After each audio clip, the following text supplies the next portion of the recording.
বলতো দেখি পতাকায় মোদের কয়টি রং আছে?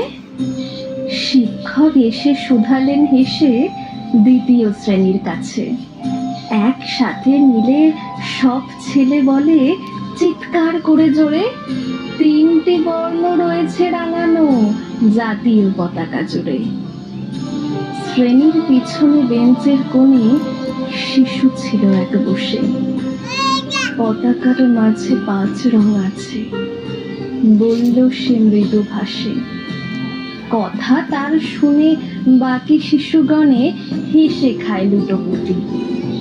শিক্ষক রেগে বলেন হেঁকে, বোঝাও কি করে 5টি?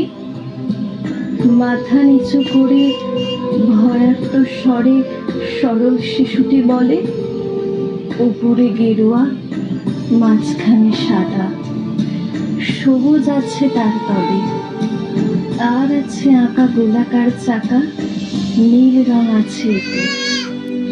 শিক্ষক বলে, এটিকে ধরলে তবু হচ্ছে 4টে। অবোধ শিশুটি বলল তখন, রং আছে আর এক। লাল লাল ছোপ দাগ দেখা যায় ওই পতাকার মাঝে।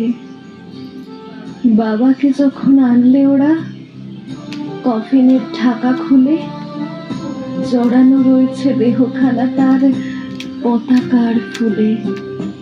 রক্তের দাগে ছিল লাল ছোপ ওই পতাকার মাঝে। এই নিয়ে মোট হলো 5টি। এবার তো ঠিক আছে। সরল শিশুটির জবাবখানি কাঁপিয়ে দিল বুক। অশ্রু এলো নয়ন ভরে, শুকনো হলো মুখ। আজও যারা দেশের জন্য করেছে বলিদান, স্বাধীনতার সহিত সম তাদের অমর প্রাণ। হয়েছি স্বাধীন, পেরিয়ে গেছে 76টি বছর। দেশ বাঁচাতে যাচ্ছে যে প্রাণ, রাখছে কি তার খবর?